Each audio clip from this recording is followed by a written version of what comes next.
वैशू हीच वैष्णवी आहे हे कळायला आपले एवढे दिवस लागले. आपण काय बावड का काय? प्रश्न बावटपणाचा नाही रे सुद्या. पण ऋषी भाऊनी आत्तापर्यंत वैशी म्हणजे कोण हे मला कधी सांगितलंच नाही रे. मला माहितीच नव्हतं की आपली वैष्णवी म्हणजे त्यांची वैशी. त्यात ऋषी भाऊनी आता नवीनच टेन्शन दिले. कोण तो सारंग का कोण म्हणे वैष्णवीला तो आवडतोय. कोण तो सारंग? तो नवीन आलेला ज्युनियर. आणि वरून ऋषी भाऊंचं म्हणणं आहे की सारंग वैशीला हो म्हणलाच पाहिजे. ही जबाबदारी तुझी. अवघड आहे सगळं. म्हणजे तुझं प्रेम दुसऱ्याला मिळवून द्यायला तूच मदत करायची. मग आता करणार तरी काय सुदेश? ऋषीभाऊच्या विरोधात बोलू म्हणतोय. ते शक्य आहे का? ते सगळं जाऊ दे. सध्या इलेक्शन्स होईपर्यंत दुसऱ्या कुठल्याही गोष्टीकडे लक्ष नाही द्यायचं, इन्क्लुडिंग वैष्णवी.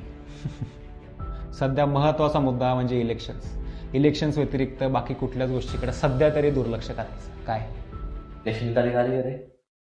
ना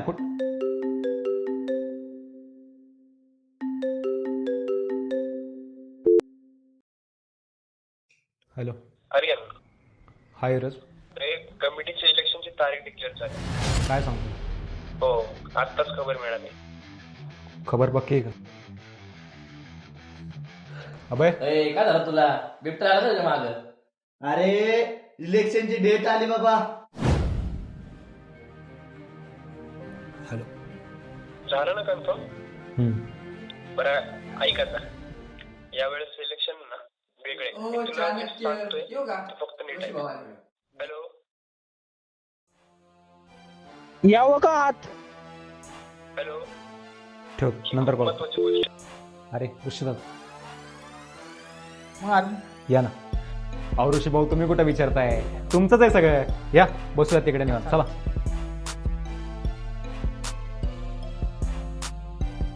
तुम्हाला कधीपासून विचारायची गरज लागली? हा?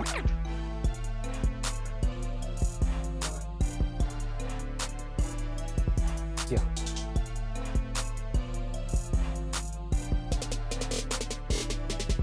कसा कोरोना?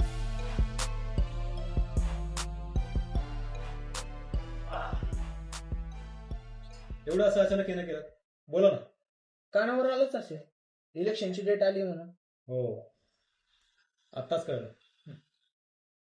इलेक्शन आलेत म्हटल्यावर प्रचाराची तयारी करा. नक्कीच जोरदार कामाला लागूच. पण मागच्या वेळेस जी गडबड झाली तशी गडबड ह्या वर्षी व्हायला नको म्हणजे झालं. आठवत आहे ना काय झालं होतं? हो, चांगलंच झाला ना भाऊ. मागच्या वेळेस तो देशमुख उभा राहिला, शेवटपर्यंत लढत चालली होती. तो जिंकतोय का आपण जिंकतोय, आणि त्या साल्याने आपली अर्धी लीड पण खाल्ली. यावेळेस असं होतं का म्हणे?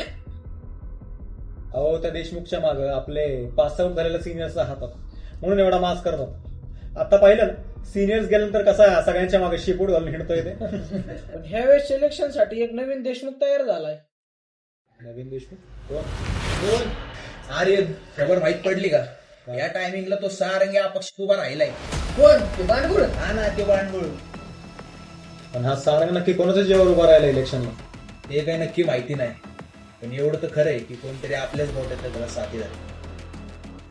आता सारंग म्हणजे सारंगे म्हणजे तो वैशू. त्याला सांग तुला राजकारण करायला अजून वेळ आहे. काय समजायचंय ना ते समज. सगळी सूत्र हिथून आलत्यात. आणि सध्या सगळी सत्ता आपल्याच हातात आहे, त्यामुळे आपल्याला जसे फासे पाहिजे तसेच पडणार. जास्तीत जास्त प्रचार करू. जेवढा पाहिजे तेवढा पैसा खर्च करू. आणि जर का रस्त्यात कोण आडवा आलाच तर त्याला सरळ करायची जबाबदारी ही माझी. तुम्हाला पाहिजे ते करा, पोरांना पाहिजे ते लागेल ते द्या, पण मला रिझल्ट पाहिजे. रिझल्ट. अरे तो सारंग याली मुटिंबू आहे. ऋषीभाऊच्या विरोधात आणि ताकद आहे कोणाची? बरोबरच आहे. ऋषीभाऊच्या विरोधात अजून कोण उभं राहणार आहे?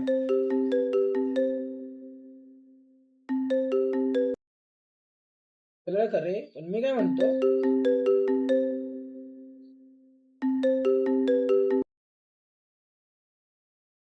मला काय सांगायचं होतं तुमच्या सगळ्यांना?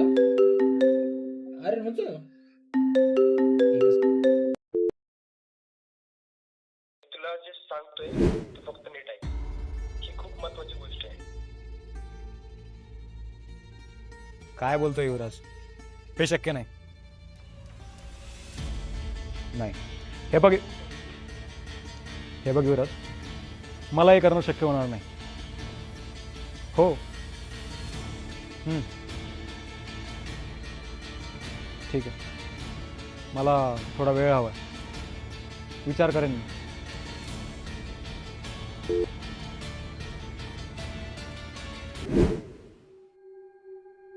आता प्रचाराची जोरदार तयारी चालू करू. चालते की सगळ्या गोष्टी ठरल्याप्रमाणे झाल्या पाहिजे हा. प्रचार जोरदार करा आणि निकाल आहे ना आपलाच पाहिजे, कळलं का? पोरांनो, लागा तयारीला.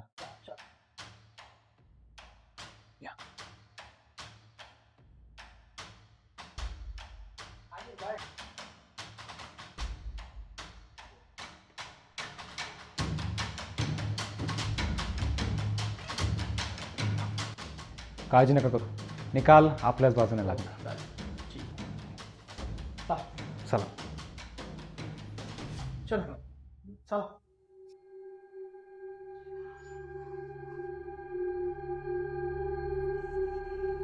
युवराज काय म्हणा आता? युवराज म्हणतोय यावेळेस ऋषी भाऊच्या विरोधात अपक्ष उभं राहा. मग आता आता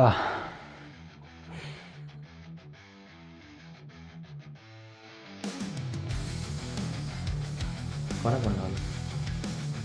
हॅलो, आता रजिस्ट्रेशन ओपन करा, कॉलेजमध्ये सगळीकडे व्हायरल करा. कॉलेज नामा आता सुरू झाला. कॉलेजनामा सुरू झाला रे, जग सगळं इकडे वळले, यारी दुश्मनीचा. हॅलो हॅलो, हो पर तुम्ही पुढे भेटणार का वा? लय वेळ लावताय राव तुम्ही भेटायला. हो दादा, काय सबमिशन कम्प्लिशन करावं का नाही आम्ही? हा, अहो आमची युनिव्हर्सिटीचे पेपर चालू आहेत हो, त्याच्यामुळे एवढा वेळ लागतोय. बरं भेटू आपण बरोबर 24 तारखेला.